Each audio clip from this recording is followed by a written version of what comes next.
Okay, we can get started. Okay, we're recording. Perfect, thank you. I will call the Los Altos City Council study session of Tuesday, November 30th, 2021 to order at 4:01 p.m. City Clerk, can you please call the roll?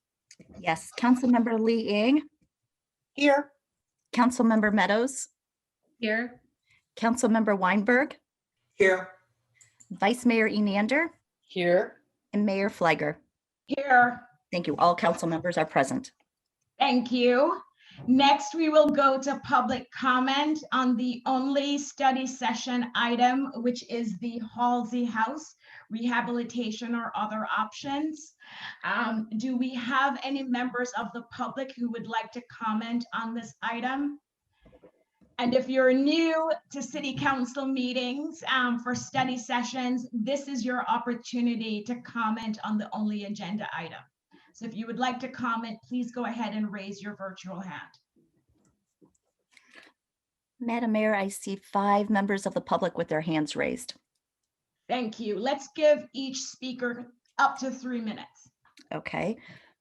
So our first speaker would be Rory.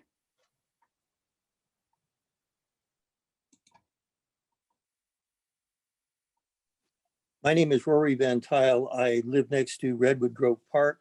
I have done so for 25 years, and I have definite opinions about the Halsey House. I think that it's a liability to the city and should be demolished. And I think it's unfortunate that you have failed to, hello, am I still there? Yes, you're still there. You are. Okay. I think it's unfortunate that you're not discussing that option today, but given that you're not, I think your best alternative is mothballing. Why? It's the least expensive, it's the least damaging to the actual use of the park. I believe that development of a new building there is not a good idea. And you may think of fixing Halsey House as rehab, but actually there's been no usable building there for at least a dozen years. In effect, you're building a new building. There's no clear need for a new building in Los Altos, outside of perhaps upgrading some of the civic center public buildings. A new building would draw inappropriate usage and require construction of new infrastructure such as paving and ADA structures. Let me give you an example. Page 88 of the materials that you sent out, page 3 of the attachment 3, the ARG report of August 13th, 2021, calls for accessible pathway to Shoup Park for all options except for mothballing. Now, there's a real problem with this. We have there a very nice dirt path that people walk on between the two parks. Making this ADA compatible would destroy the natural quality of the existing footpath. There would have to be some kind of major fixing up of the surface to make it wheelchair compatible. People come to Redwood Grove all the time in wheelchairs. They drive down in cars, they unload, and they tool their way through the park. It's perfectly accessible now. If you put a pathway in there with improved surface, you're inviting further misuse of the area. We have skateboarders, electric bicycles, and all kinds of stuff going on there that will only get worse. I think that Halsey House is now a derelict structure. It attracts vandalism. It attracts firebugs. It has attracted firebugs and will probably attract arsonists. And it needs constant repair. Mothballing with an appropriate security system is an urgent need. The city is exposed to substantial liability, especially for fire. Halsey House and the entire Redwood Grove premises should be fitted with intrusion alarm system.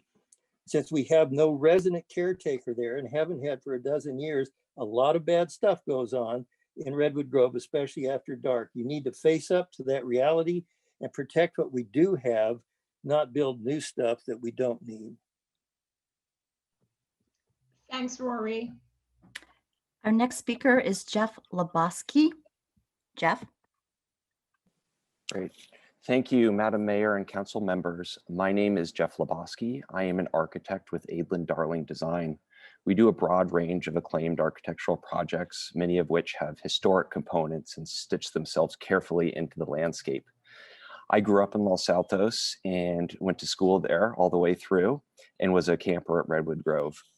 I submitted ahead of time a short set of slides that distill something I've been working on for about a year and a half. As we all know, Redwood Grove is rich and deep in history and a unique treasure for the community. 16 months ago, I was approached by members of the community who aspire to help leave Redwood Grove in better shape than they found it in order to benefit future generations. They asked us to do a conceptual study for a middle ground approach for the Halsey House, rather than reworking past proposals for a full renovation, with the goal of finding a balance between differing views and hopefully be within a more achievable project cost. Over a year ago now, we gathered and reviewed as much information as we could obtain and conducted numerous interviews and site walks with a variety of stakeholders. This was not an exhaustive community outreach, but did provide a broad range of perspectives from people who have been intimately involved with the Halsey House in Redwood Grove in varying ways for many years. We reviewed the historic and likely future programming opportunities and developed a minimum program to meet those needs in an effort to achieve a more modest project costs, but still provide an amazing resource for the community. We took into account the information we had from the 2019 Historic Structures Report, and we heard, and also what we heard repeatedly as the cherished spaces of the Halsey House. Last December, using all that information, we carefully developed an initial vision for this middle ground approach for the Halsey House that attempts to keep as much of the building footprint as possible while reducing the interior square footage and transforming the building into a facility that embraces and engages the natural setting and creates a versatile indoor and outdoor spaces appropriate for a nature reserve. We presented these initial views to the same group of stakeholders in March and received some valuable input. I really admire that the work that the council and community members and staff have done over the last year to begin zeroing in on a direction forward. The recent consultant reports by Turnbull and others offer some very helpful information. And I hope that you continue zeroing in on the direction. I have a 3-year-old son who loves running around Redwood Grove with his grandparents, and I hope to see the Halsey House rehabilitated soon for him and the whole community. Thank you so much. Thanks, Jeff. Our next speaker is Art Whipple. Great. Madam Mayor and council members, thank you for the opportunity to speak. My name is Arthur Whipple. Although I am a finance commissioner, I am speaking today as an individual and not as a representative or member of the Finance Commission. While I have fond memories of taking my daughter to summer camps and meet the reptile shows, the Nature Center in Halsey House has been shut down due to safety and ADA issues since 2008. For more than a decade, there has neither been the will nor the money to reopen it. In 2016, Faithful and Gould were retained by the city to evaluate real estate owned by Los Altos. One of their primary measures for assessing the state of repair of buildings was the Facility Condition Needs Index, or FCNI. If that index exceeded 60%, their report stated that the facility had been subject to hard or long-term wear and had reached the end of its useful or serviceable life. The FCNI for Halsey House was 116.76%, the worst score of any Los Altos owned real estate. Many of the items in the report with better scores were torn down to build the new community center. The Halsey House is an eyesore and would not be tolerated in any other neighborhood in Los Altos. There are tunnels under the fence used by feral animals, and someone is filling a water bowl for them. The property was purchased by the city as a nature preserve almost 50 years ago. While there has been an effort to bring back native flora and fauna, there remain 2 primary non-native things in the park: the redwood trees that would never have grown there voluntarily, and Halsey House. In my opinion, neither belong there now. Thank you. Thanks, Art. Our next speaker is John Baer.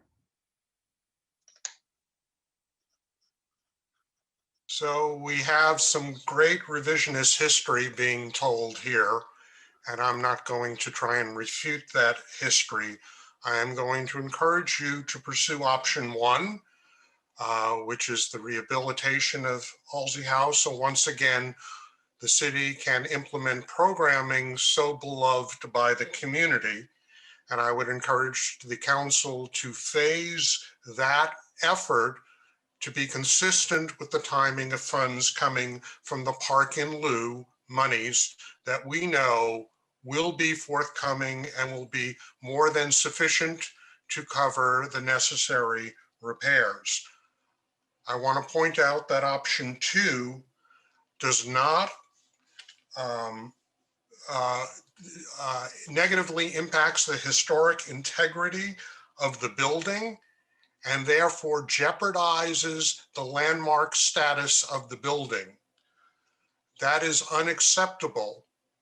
Let me remind the council that there are numerous landmark buildings in the city, some owned by the city, most owned by residents.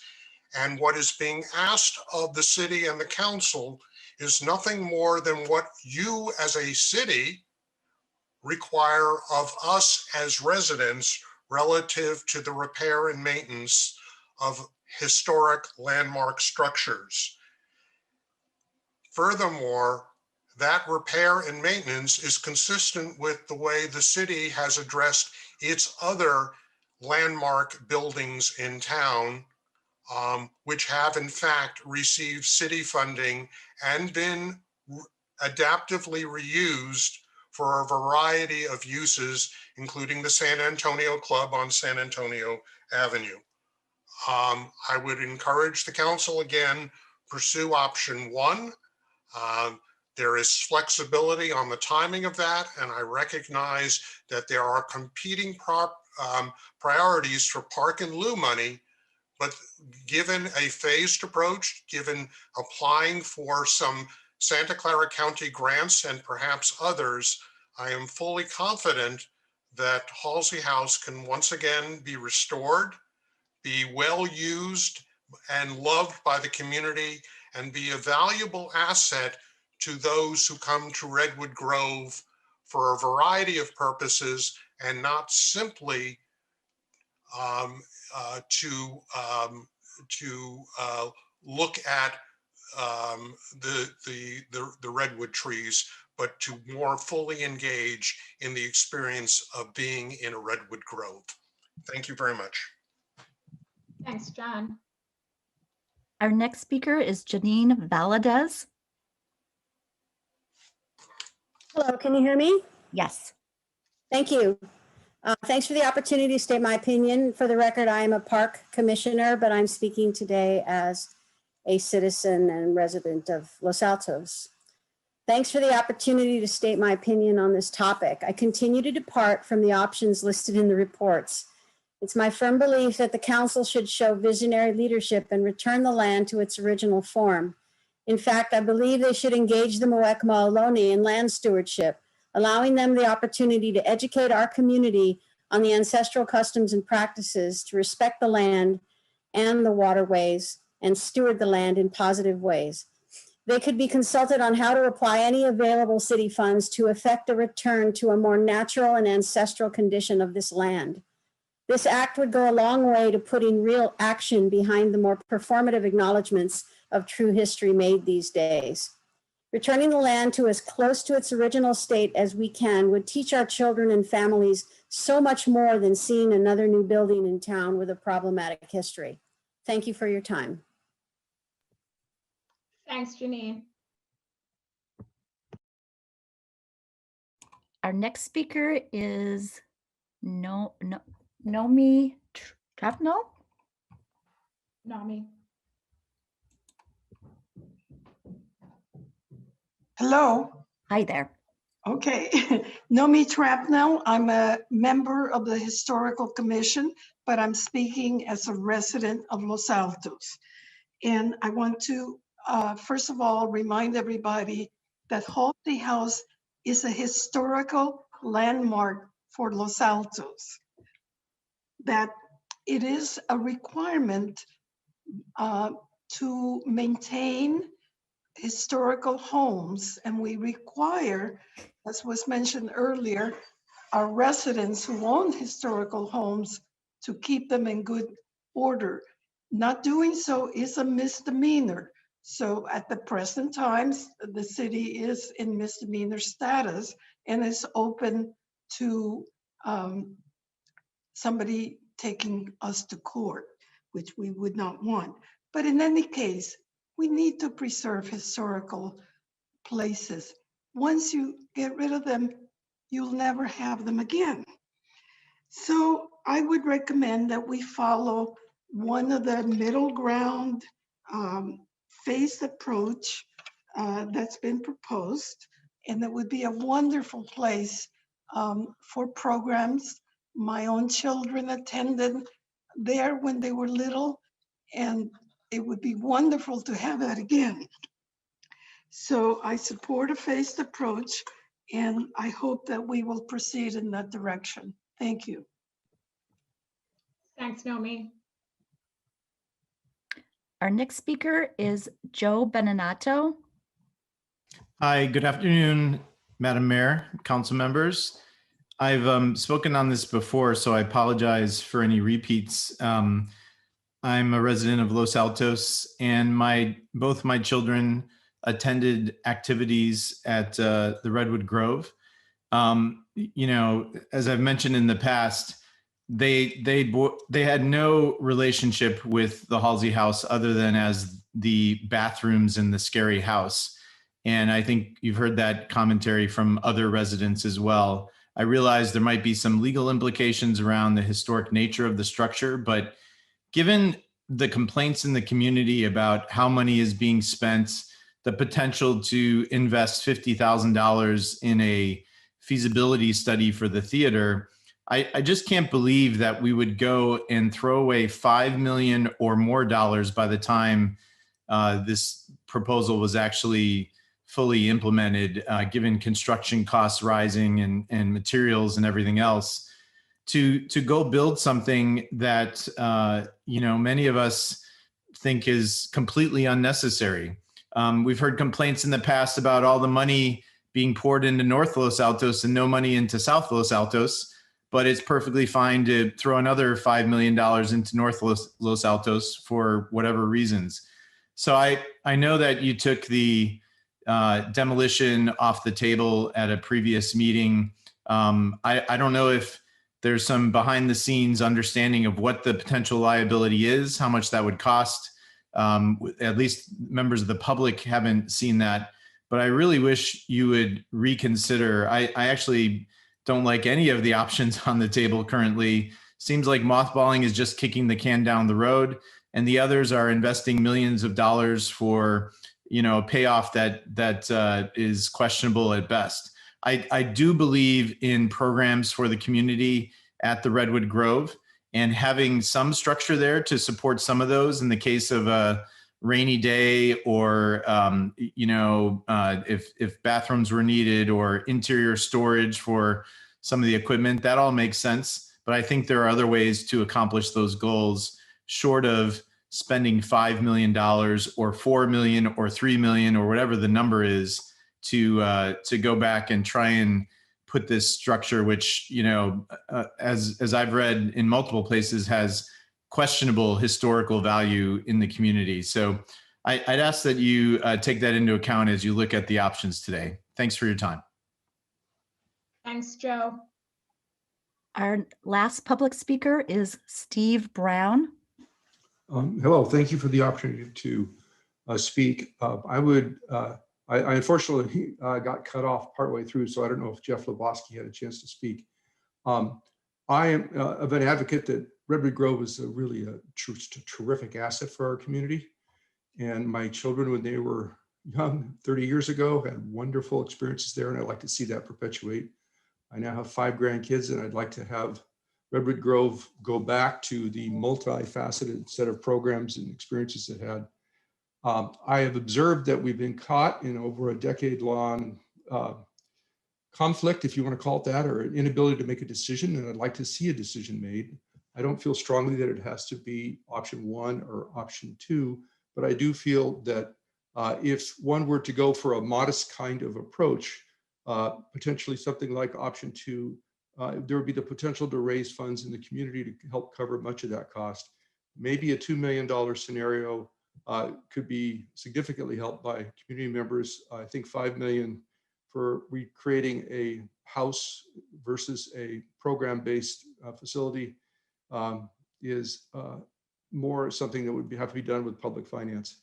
So let's tackle it. Let's not kick the can down the road. Let's make a decision and let's get going on things like floodplain analysis, surveys, infrastructure analysis, and let's take what, as I said, is a Class A asset and use it as best we can. If I have any time remaining, if Jeff hasn't spoken, I'd be glad to have whatever time I have remaining go to Jeff. Thank you. Thanks, Steve. And Jeff spoke earlier, and you Great. can't cede any more time to him. Okay, thanks. Thank you, Steve. Madam Mayor, I do have another hand, another speaker, Marie Bax.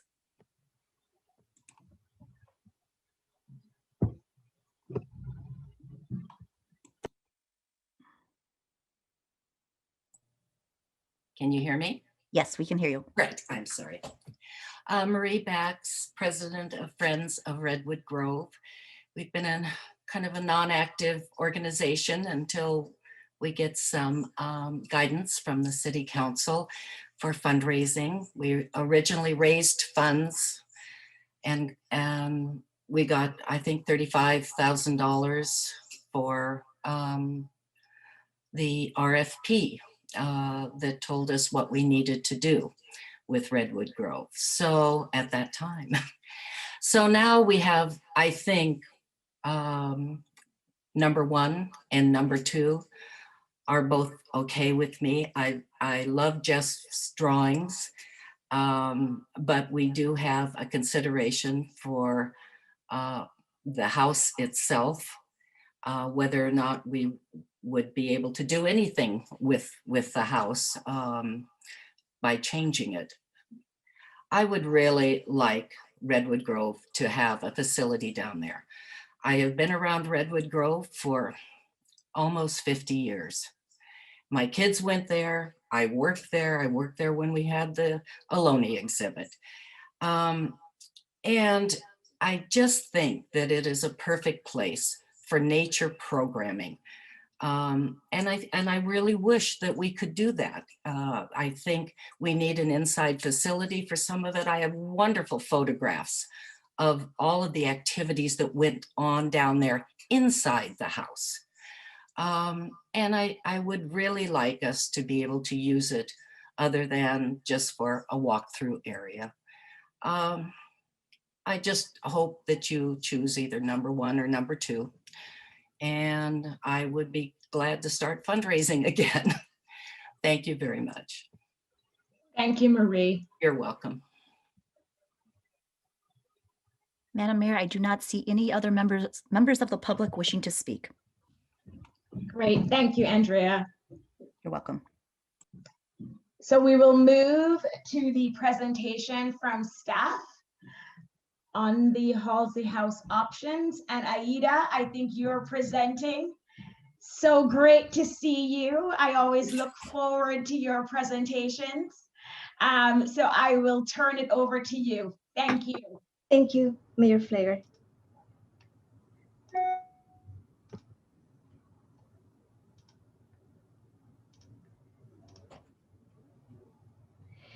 Good afternoon, Mayor Pfleger, Vice Mayor Inander, and members of the City Council.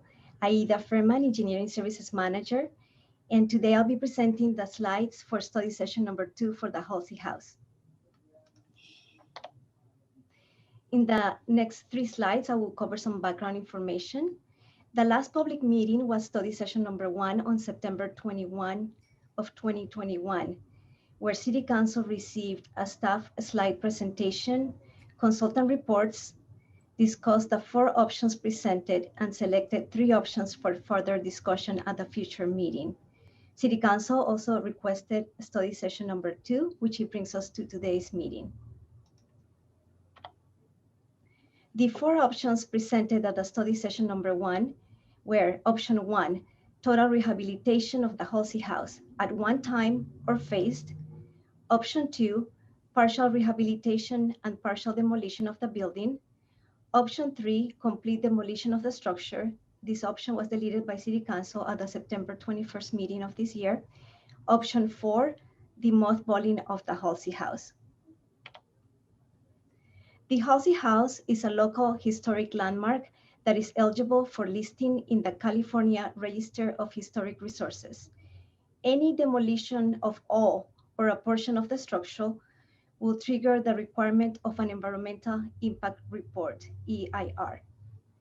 The rehabilitation and or mothballing of the house in full compliance with the Secretary of the Interior standards would be exempt from review under the California Environmental Quality Act, CEQA, exemption category 31, assuming no other environmental impacts are identified during the planning process. A phased approach to the full rehabilitation of the Halsey house would allow for the preservation of the historic resource, the rehabilitation of the main portion of the house, the mothballing of the 2 side bedroom wings, and for possible fundraising efforts to continue for the rehabilitation of the remaining bedroom wings. The estimated parking loop revenue ranges from approximately $9.5 million to $15.9 million. This includes $5.5 million as the current balance as of June 30th of 2021, approximately $4 million of anticipated revenue over the next 2 years, and approximately $6.4 million anticipated revenue after the initial 2 years. The funding of the Halsey house would need to be prioritized with other items that are supported or expected to be supported by the parking loop funds. Some of these items include the following expenses: $10 million loan for Los Altos Community Center, approximately $6 million for park CIP projects from fiscal year 2021 through fiscal year 2026, approximately $1 million for Grand Park unfunded and other items, for example, ADA inclusivity improvements, caretaker's house in Redwood Grove. Now I'll go over options 1, 2, and 4. Option 1, full rehabilitation of the Halsey house at one time or phased. This option completes full rehabilitation work on the house structure, minor interior modifications to allow for the new restroom, kitchen, accessibility upgrades, both within and to the site itself. CEQA consideration.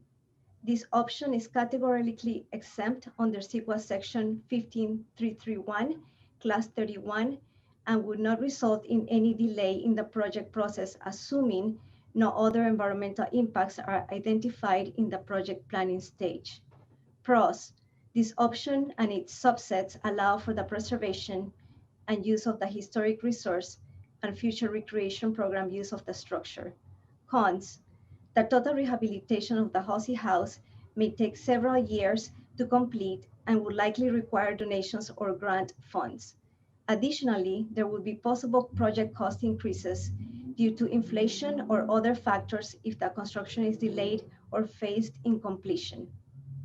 The total estimated costs to rehabilitate the Halsey house at one time are $4.67 million. Option 2, partial rehabilitation and partial demolition of the Halsey house. This option rehabilitates the main section of the Halsey house and demolishes the 2 bedroom wings. CEQA consideration.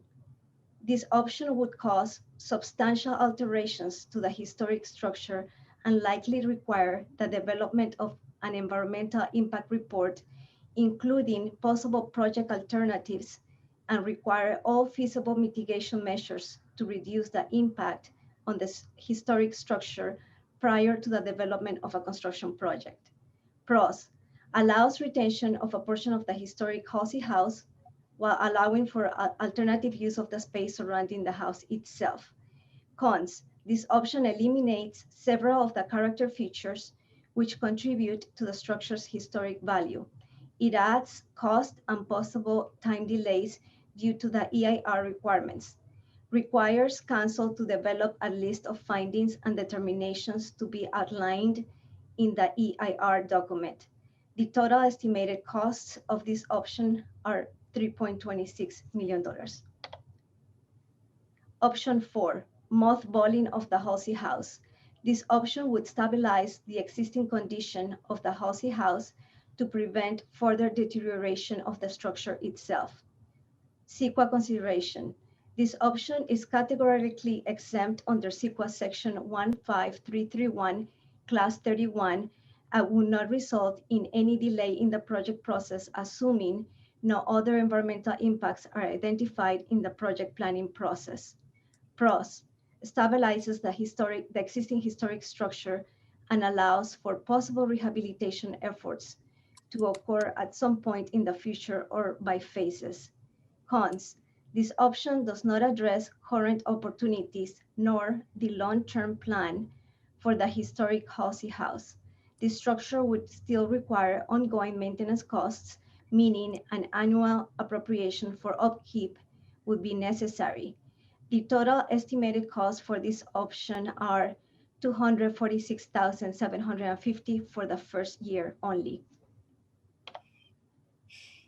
The consultants with us today that will help us answer questions and provide clarifications are Barrett Ryder and Christina Dicas from Page & Turnbull, Mike Lisenby from David J. Powers and Associates, Lisa Yergovich from the Architectural Resources Group, ARG, and the staff with us today are our City Attorney, Jolie Houston, Community Development Director, John Biggs, Deputy City Manager, John Magino, Interim Planning Services Manager, Steve Golden, Senior Planner, Sean Gallegos, and myself, Aida Furman, Engineering Services Manager.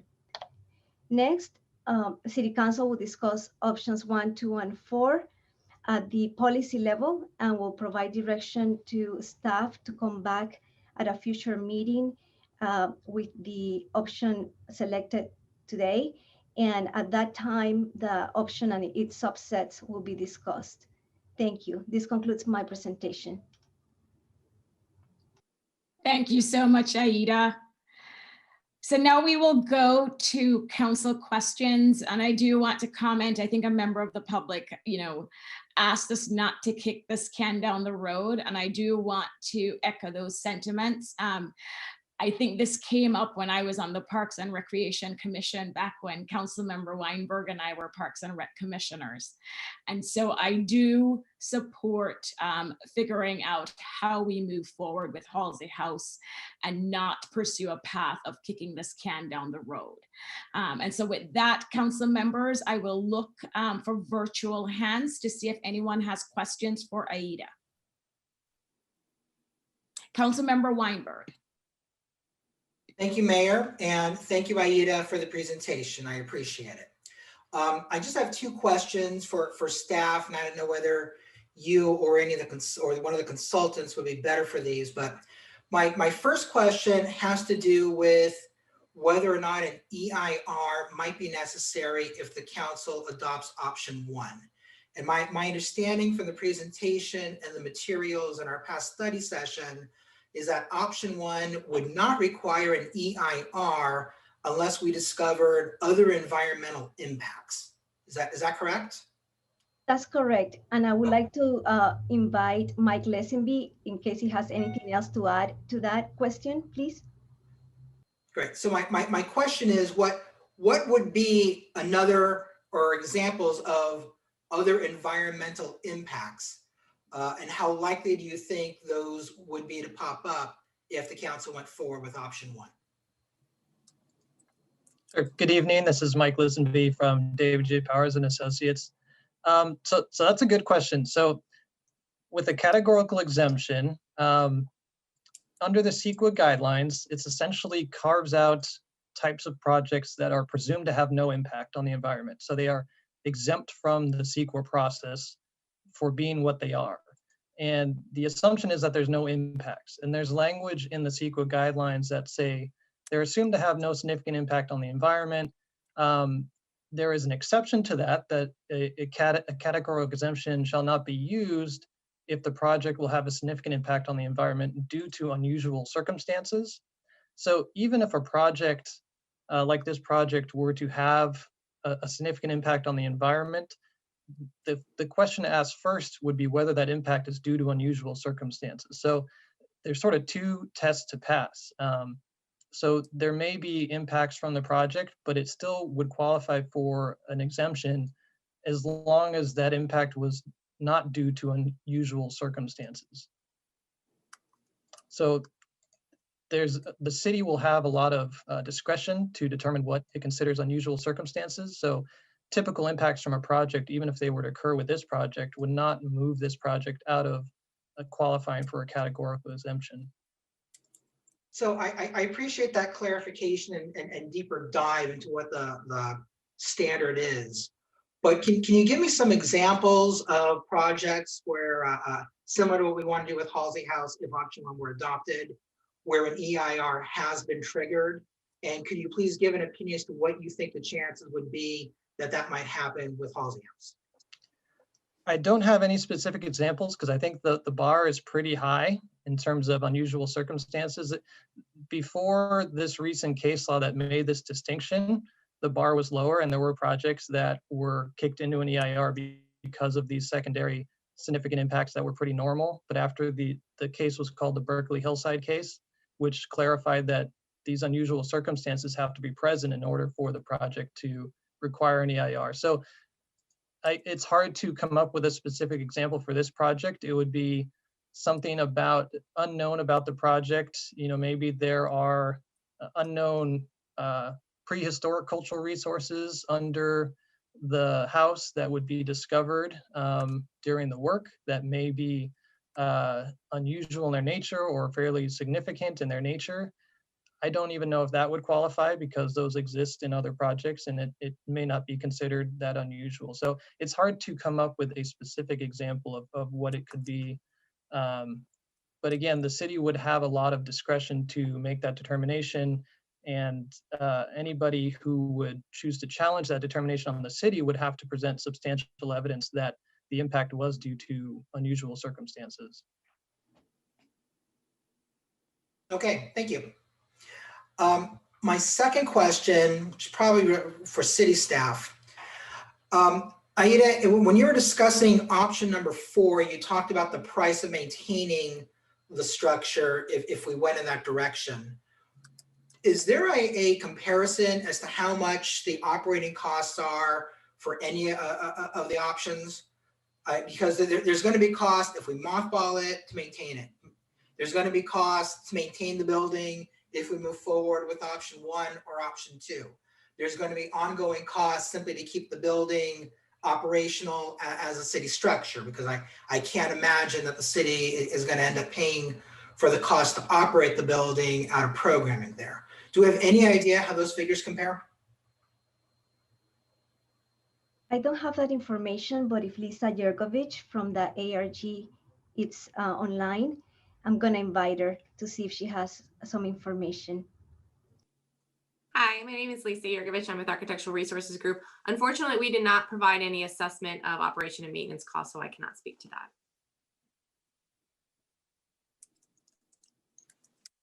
Okay, thank you. Thank you, Mayor.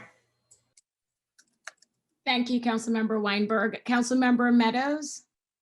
Yes, thank you, Mayor. Thank you, Ms. Fairman, for an excellent report, and to everyone who worked on it. So a couple questions, and I'll let you, Ms. Fairman, decide who's best to answer them, because I don't want to make a guess because I'll be wrong. So no phasing scenarios were presented for option 2, and yet I could imagine that there might be some ways to phase option 2. Is there a reason that option 2 does not also give us phasing sub options?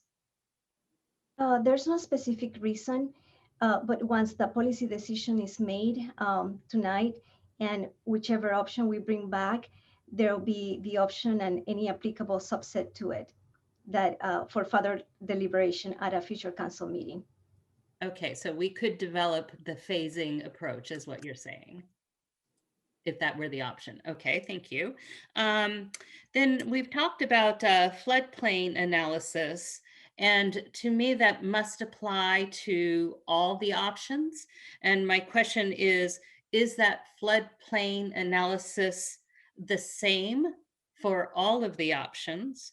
Well, that's my first question. So I'll end that part of it there, and then I'll have a follow-on to that. I'm going to invite Steve Golden to expand on that item. So it gets a little bit tricky with the floodplain analysis, but what our recommendation is, if now that we're going with the options to essentially keep the structure, would be to do some reconnaissance survey work to really gain some additional data with regards to the topography of the site, as provided in the memo and the attachments. The mapping for this site is not really all that great, based on the information that we have with the flood zones and the mapped stream corridor. And again, the flood zone looks a little bit off compared to maybe the ground truthing that we would go through. So the first process would really be to survey the site and see if the flood maps potentially would be amended or revised to take the structure out of the flood zone.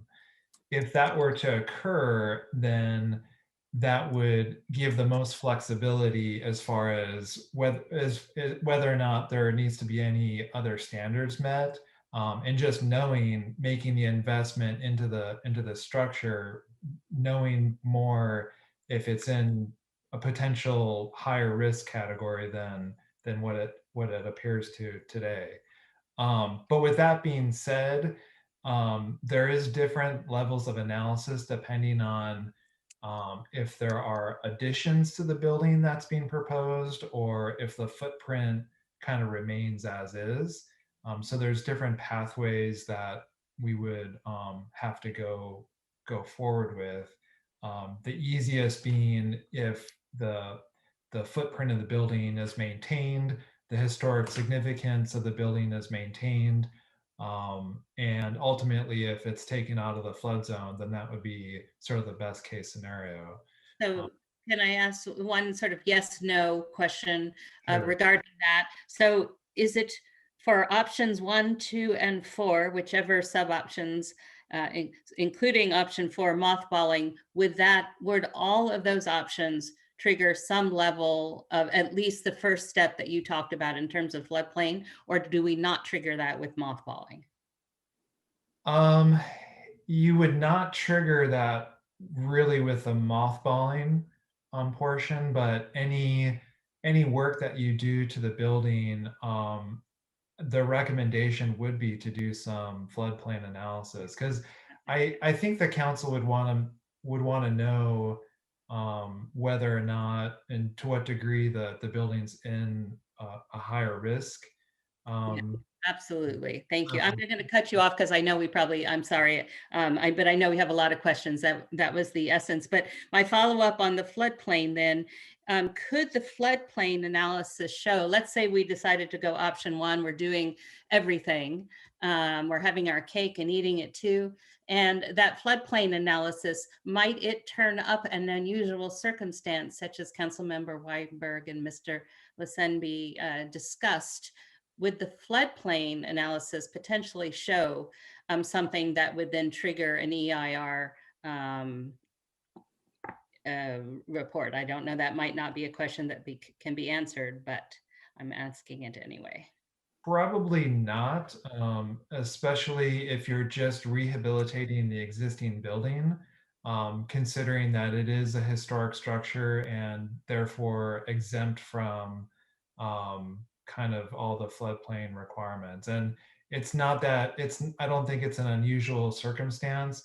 You'd really have to exacerbate a major flooding issue, and that wouldn't really occur unless you did like major additions to the building and it was shown to really cause other flooding in other areas, which would be maybe unusual, but that would be an analysis in itself. Okay. And Mr. Lasembe, you're nodding, so you agree with that? Yes, I would agree on two things. One, most likely not an unusual circumstance for there to be flooding. And two, the flooding impacts under CEQA are more secondary impacts from a flood that occurs and anything about your project that exacerbates flooding conditions on surrounding properties or results in the release of some kind of hazardous material due to the flood. Okay. Yeah, and in this case too, that's also something called, it's kind of the reverse CEQA, because it's really the flood is the water is impacting the building, and it's really if you exacerbate the flood risk, that would have to be analyzed. All right, and then my final question is, as been mentioned already this evening or this afternoon, the option 2 includes partial demolition, but we ruled out option 3, which was complete demolition. So I'm wondering, how is our legal liability different between option 2 and the eliminated option 3? They're both involving some amount of demolition. So what is the differences between those scenarios in terms of liability? I'm gonna defer to our city attorney, Jolie Houston. Well, I gotta turn my video back on. We can't hear you, Jolie. I know, now can you? Yeah, okay. Is it working? Yeah, okay. Well, the liability would be if we, and David J. Powers can chime in here too. It would be that we weren't following the CEQA process, and somehow we were not complying with CEQA. And if that, can you hear me? Oh, okay. So that would, and it would be hard to, it would really be hard to say, because if we're using the categoric exemption, that is more, it's better for the city than trying to maybe do a neg deck. I would never recommend doing a neg deck. I think the CEQA exemption is what we call in CEQA more bulletproof, and especially after the Berkeley Hills case. And I don't know if Mike has anything else to say about that. Sure, I'll chime in. So I think the difference between the two scenarios is that the full demolition, what happens is under either of those options, the city will have to make findings about why it's okay with this significant environmental impact. And in the full demolition scenario, it's going to be hard for the city to make those findings justifying the demolition with no other benefit than it doesn't want to spend the money to preserve the house.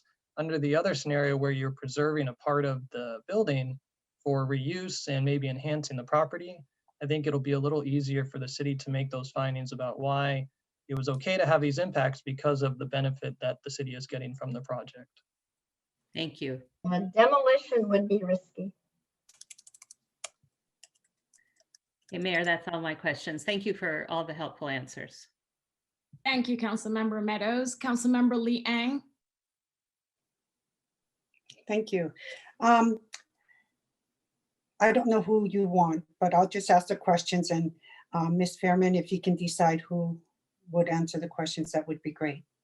So I needed clarification further on Councilmember Meadows' question, because earlier you stated that demolition is risky, and someone mentioned that option 2 may further expose us to litigation, and that wasn't listed on a con.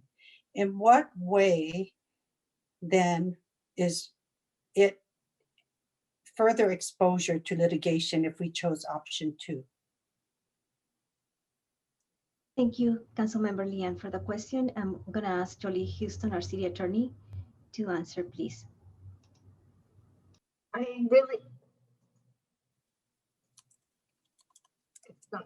I'm having problems with my, yeah. We can hear you, Jolie. We can't see you, but we can hear you. Okay. So I'm really not sure of the question. When you say, what is the difference in the litigation risk? I think we just went through that with the demo and we would be. If the risk is less, I understand with option 2, and the risk is greater for option 3. But the point is, it wasn't listed as a con that we may be exposing ourselves if we chose option 2. Could you clarify how that may be a potential exposure?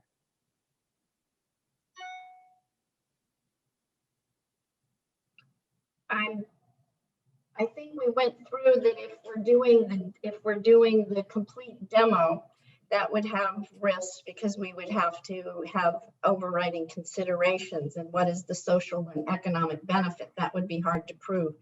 But then in the other option, if we were doing phasing and doing preserving it,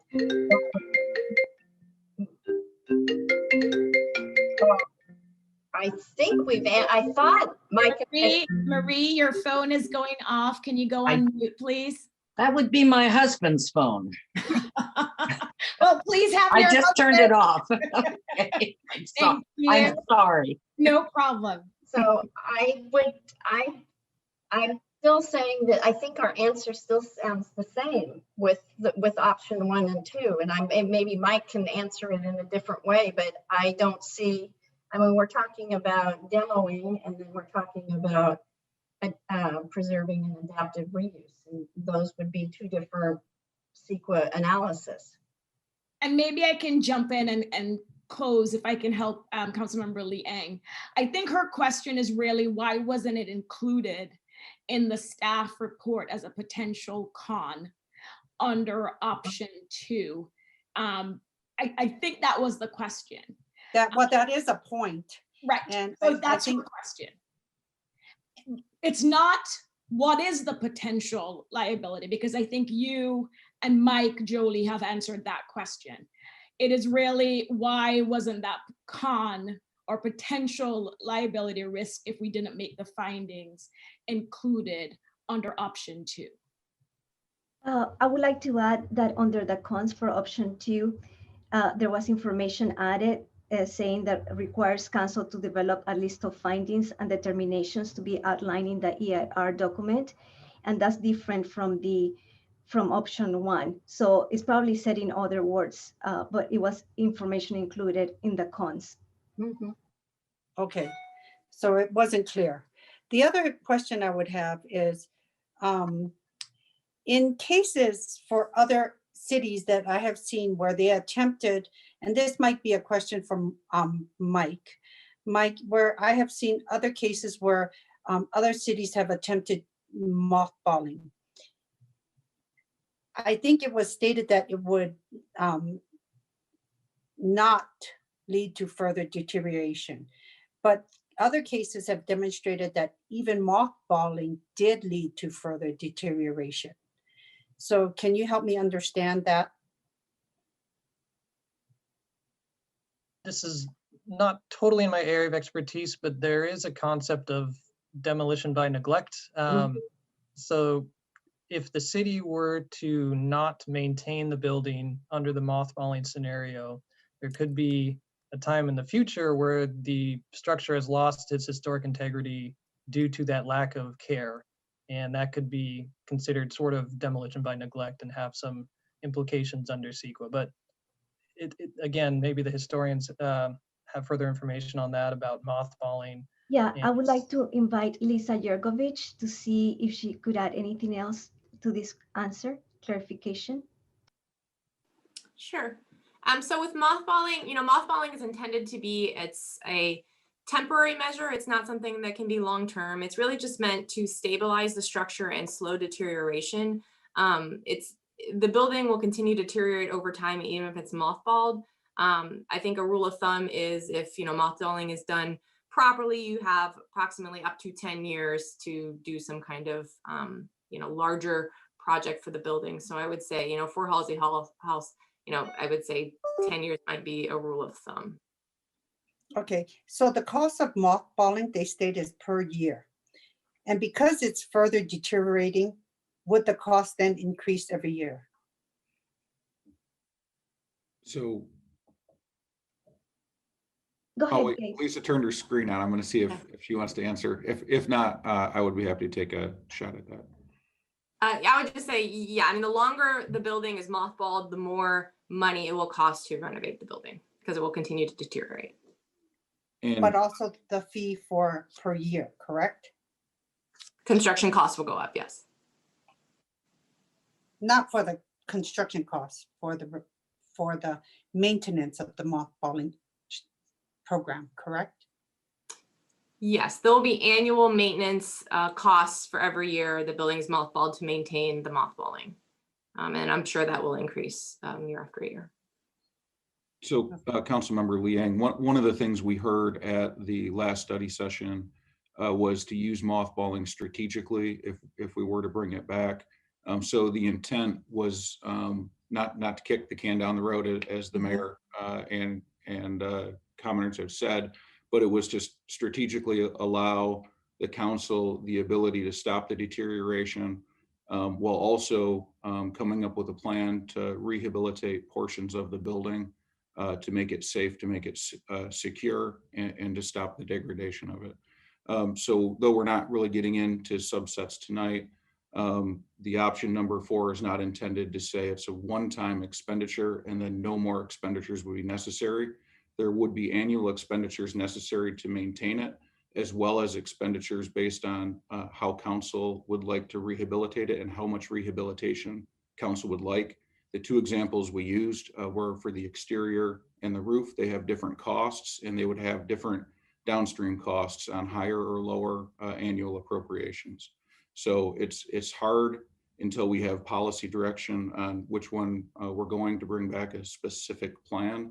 But mothballing, using strategic mothballing, the end of it is not the $246,000. There would be annual appropriation with it. Okay, thank you for the clarification.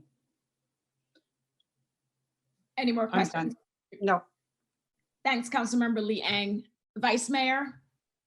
Hi, yeah, just 2 quickly. The first one is, and first I want to say, Aida, it's always a pleasure to have your staff reports and your presentations. Thank you so much. Thank They're you, Vice great. Mayor. Thank And you. I particularly appreciate the information that you included here on the prospective revenue with respect to the park in lieu fees. I do have a question. I don't expect you to answer it. I'm not sure if anyone on this call can answer it, so I'll just pose it and see if anybody remembers.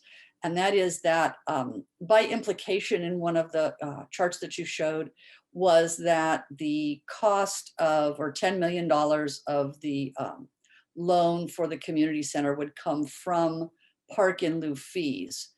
That is not the total cost of the loan. I know that. It's a little bit more because of the interest rate.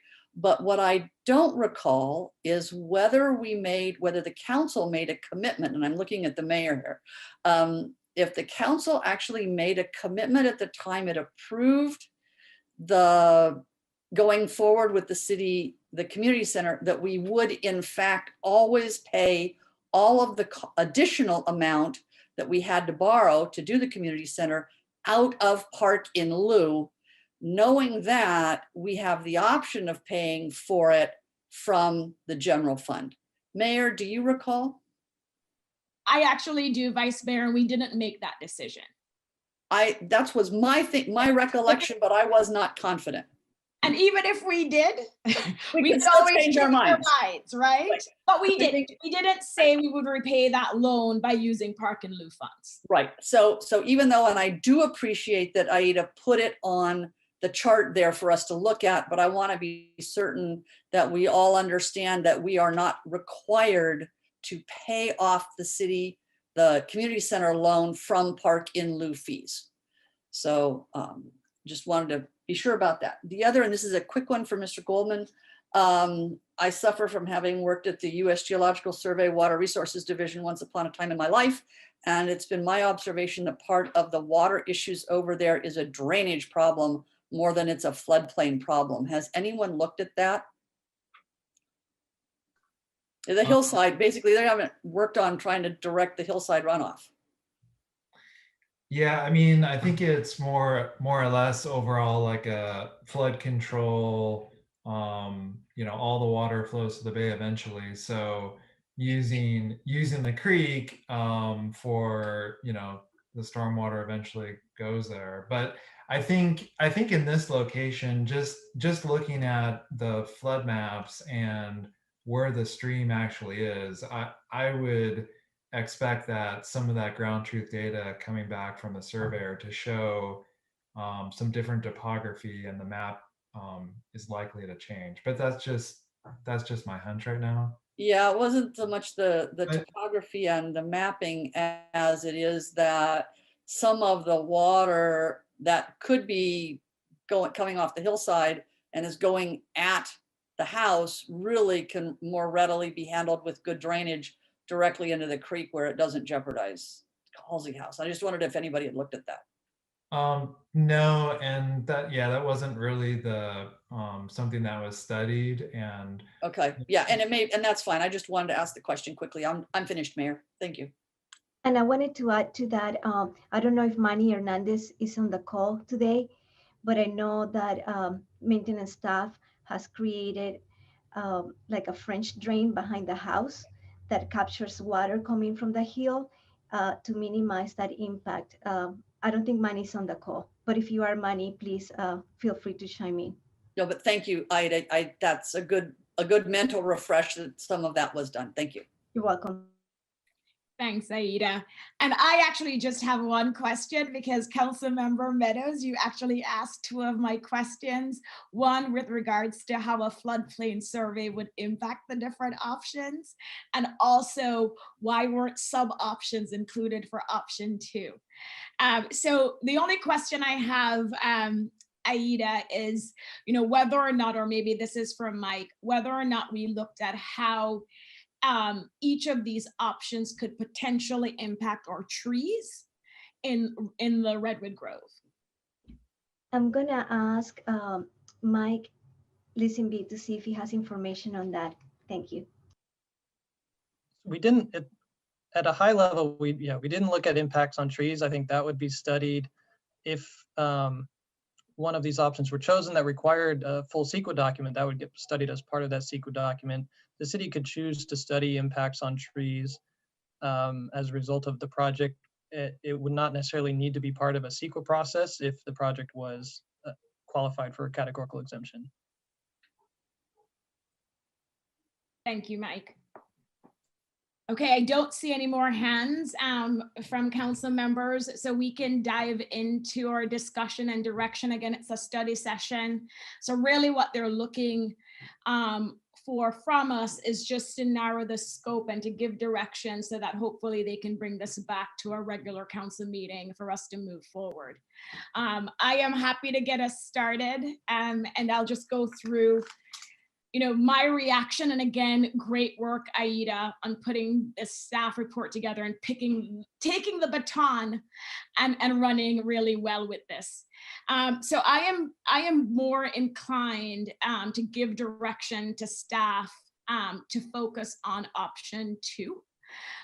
You know, a couple things that I do want to highlight. One, I do think we will need to do that floodplain survey and really understand the impacts and what's really there. I don't think we have a floodplain expert here. And so we need that survey to be done to get the true data and impact on what's really happening at Redwood Grove.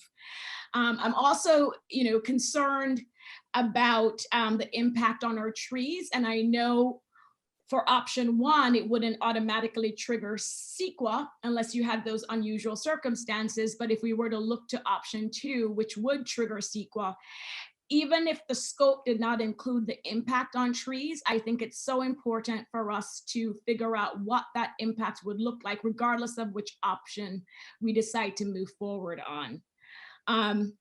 You know, there's been a lot of talk recently in our community about saving our trees. And so I just want to underscore that by making sure that we preserve our Redwood groves. All our residents who care so much about trees and the tree canopy should really want to make sure that we figure out what the potential impacts on our trees here could be. You know, on the park and lieu funds and potentially using these funds, I know we're working on a future date for our retreat priority setting, and I would love, whatever we decide to do as a council, that this becomes part of the discussion, because Jolie, go ahead. No, I'm just saying, I crashed and I'm back. I had to reboot and do everything. I'm back. So I thought you were waving, saying stop. I was just back. That's all. So on the funding and the park and lieu funds, there are different things currently that we've earmarked or discussed in the past on how we can use park and lieu funds. And I know there are other projects, for example, we're talking about a community theater. I think park and lieu funds can be used for a community theater. So I would love to figure out all the different projects where we could use park and lieu funds and have that priority discussion on how we want to use these funds to better our community and preserve the things we care about. There've also been a lot of talk about surveying our community and how and where they want us to spend funds. I don't know if there's ever been a community-wide survey on Halsey House and what the residents really want to see there. It's been years, so maybe one has been done, but none recently.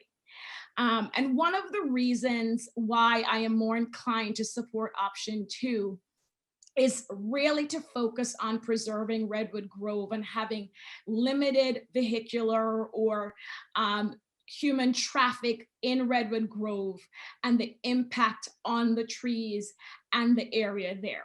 Currently, we do have some summer activities there. I know my kids have participated in some of those summer camps, but the type of activity that could be generated if we were to go, for example, with option 1, I know the area, including access to the Redwood Grove, did not envision this kind of traffic or use. And so I'm very concerned about spending this much money on a facility that would either be used in a way that I think would hurt the environment, or if we put this much money for option 1 and then just have it sit there, I don't know how our residents would react to that use of funds to just have the facility sit there. And so I really think option 2, and we could talk about the sub options if there's support for that, how we move forward. But I definitely think option 2 strikes the right balance, where we do preserve some of the history and we do have a covered facility in Redwood Grove, and we could have limited programming. But to try to have this expansive space either just sitting there or used, I don't think it's the best use of this property. And of course, we have Garden House just less than a mile in the same vicinity, that if we're really looking for areas or facilities to do programming, that would obviously be a facility already there for that type of programming.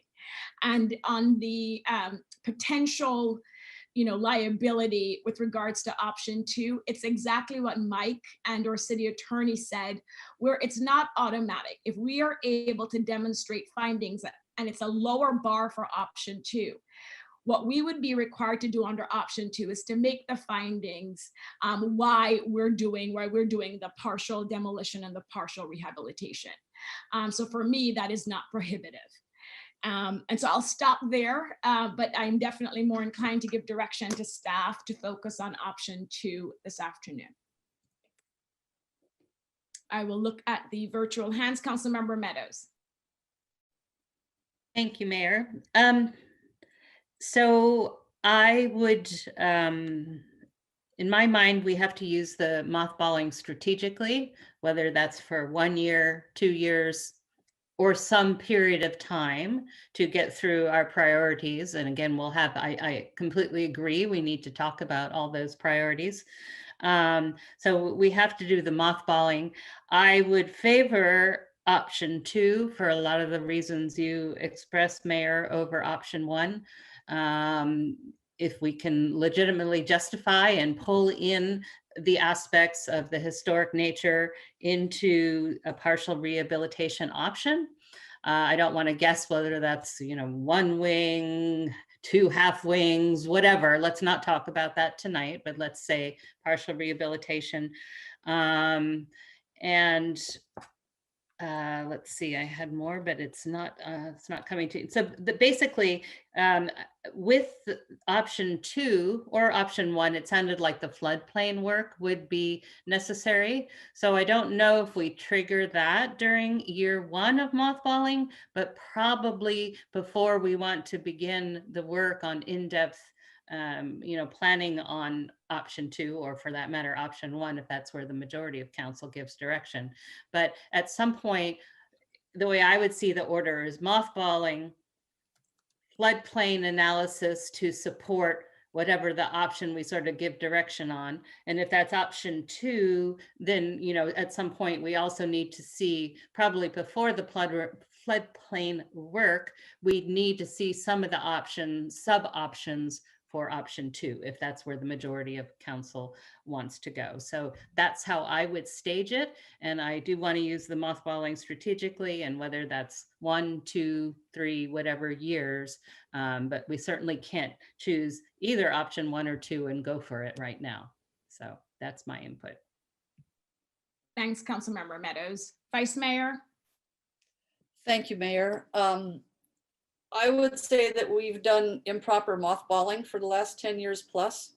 And other than anything urgent that we have to do to implement our decision tonight, additional mothballing to me is just throwing money away.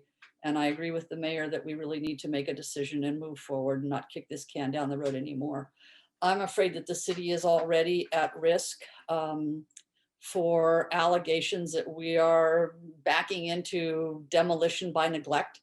And I don't think any of us wants to become embroiled in another lawsuit. It's certainly one in that regard would not be a good thing for the city.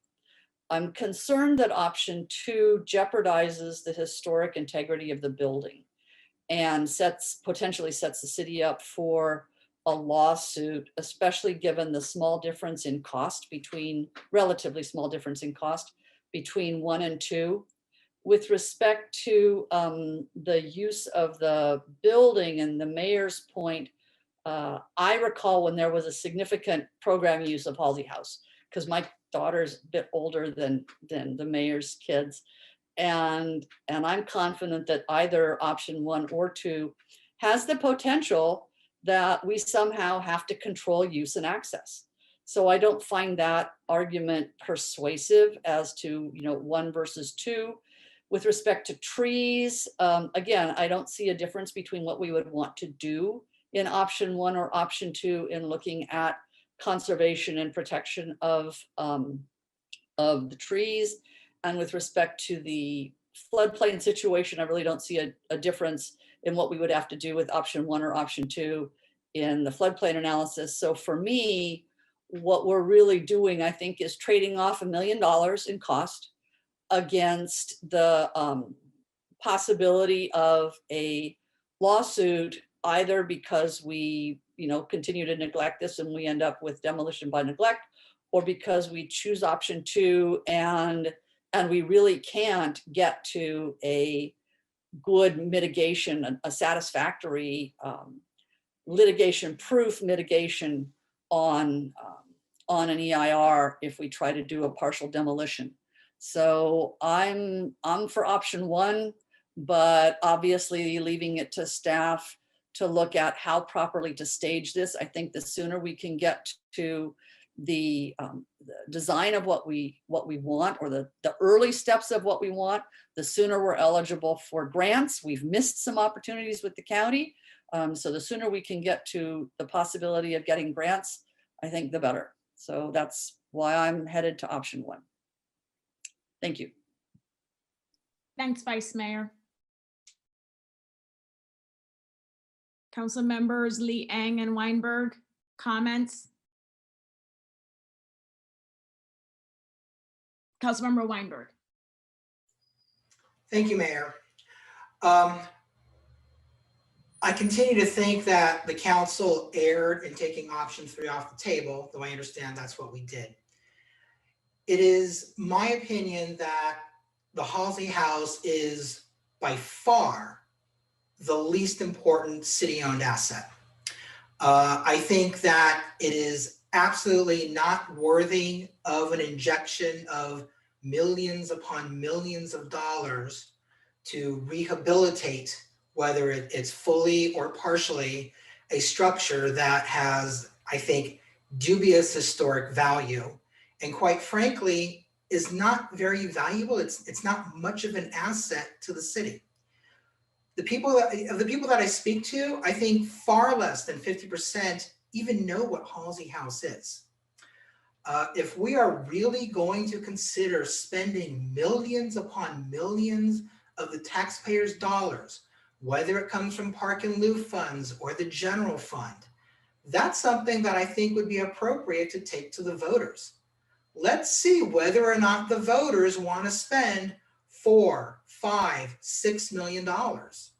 Let's put a bond on the ballot. Why not? And if the bond fails, which I believe that it will, I think that is a very clear message about what the residents of our city really want.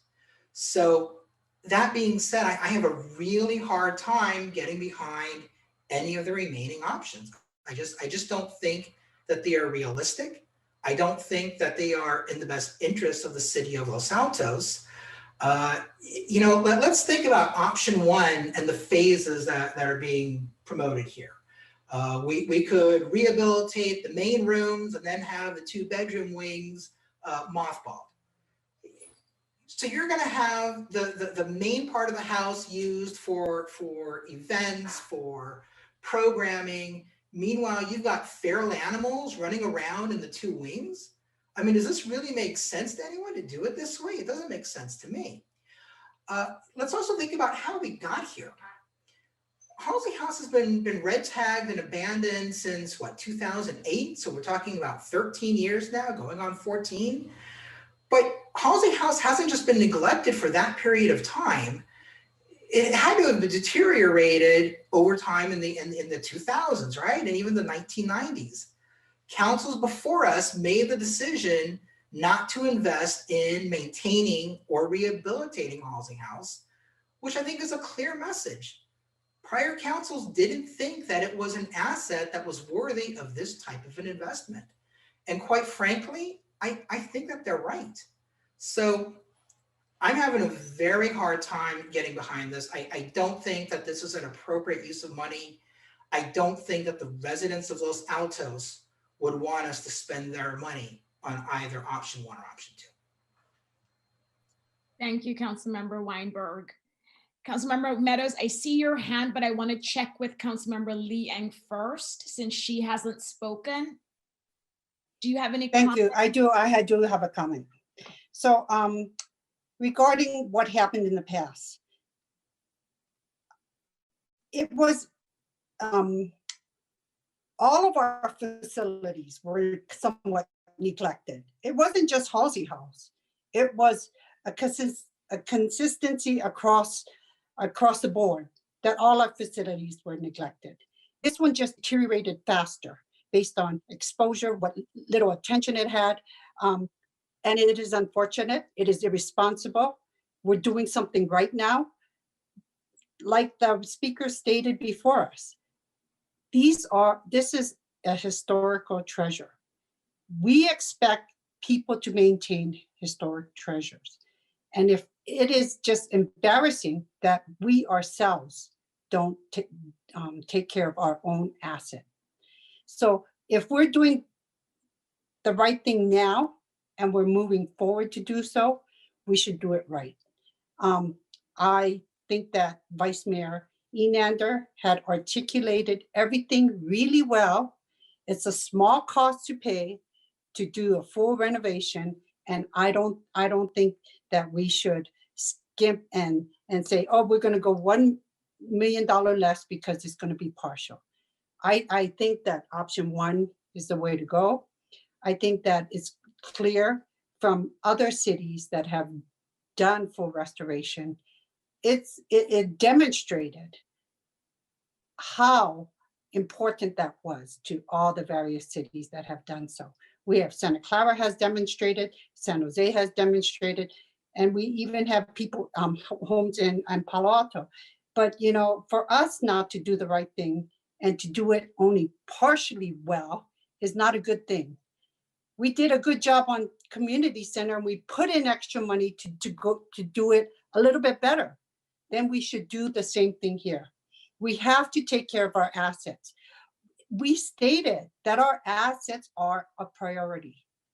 All of our parks are an asset. So I think it's important to maintain our parks and open space. So I'm for option one. I think it's important for staff to come back to tell us how this phased approach would work. I think we can tweak some things, and we can, if there's concern about mothballing, maybe we want to move things a little faster. We're going to have clear numbers coming up next month, and the revenue from Parks and Lieu looks good. So I think that taking care of our open space and park facilities is a no-brainer for me. Thank you. Thanks, Councilmember Liang. Councilmember Meadows, I'll give you maybe the last word. I'm looking at the time, so go ahead. 1 minute or less. I just wanted to clarify something. Mothballing is a technical term, and the Vice Mayor said we have been mothballing. We have not been mothballing.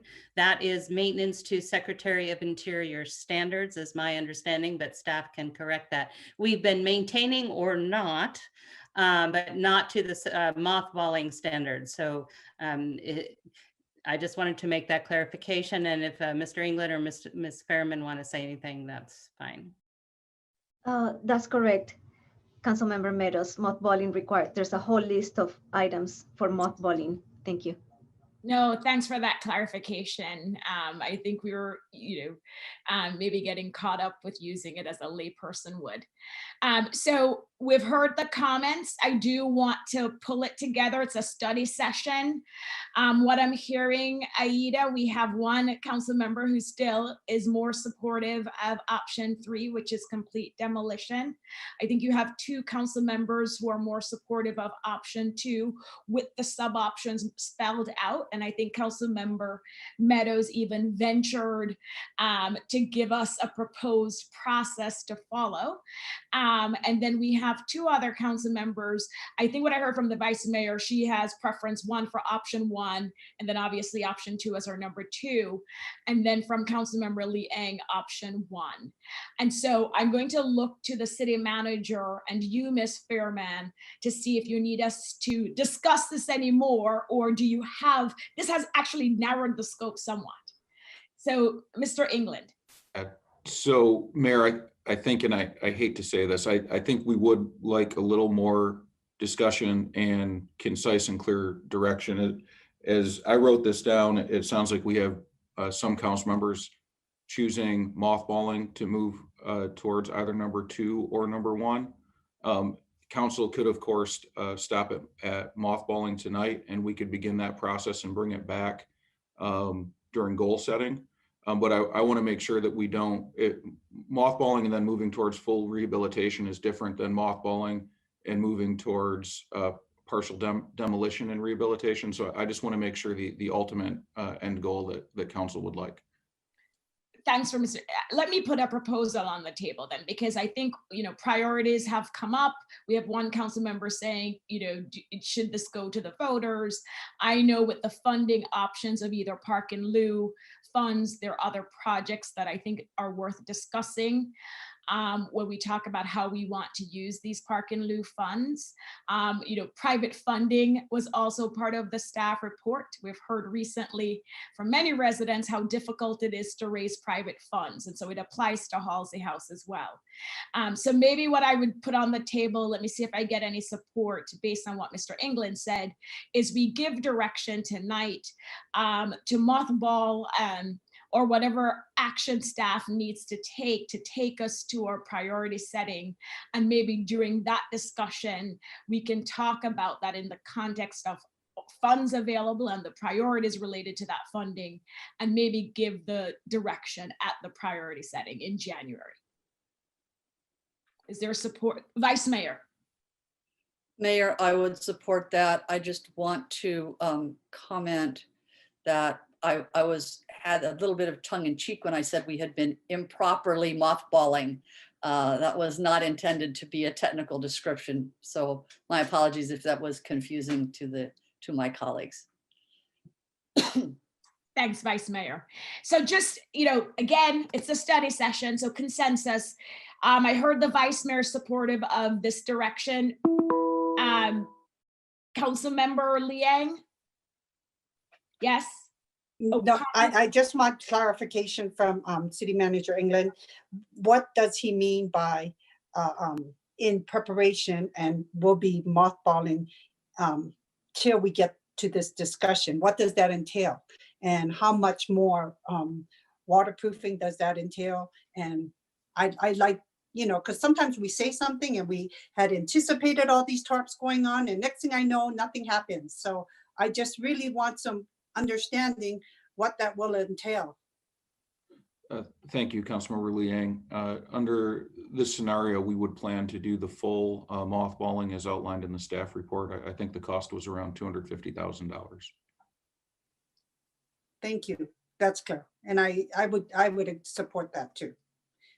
Thanks, Councilmember Lee and Councilmember Meadows. I would support that. Thank you, Councilmember Weinberg.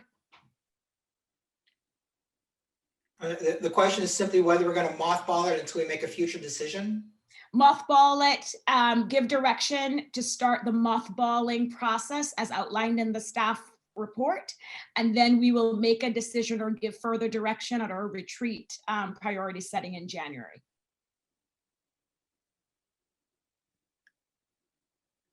No, I wouldn't spend the money to do it. Okay. So we have 4, Mr. England supporting that direction. And so unless you or Aida has questions for us. Aida, direction, Mayor. Thank you very much. Okay, Aida, no questions?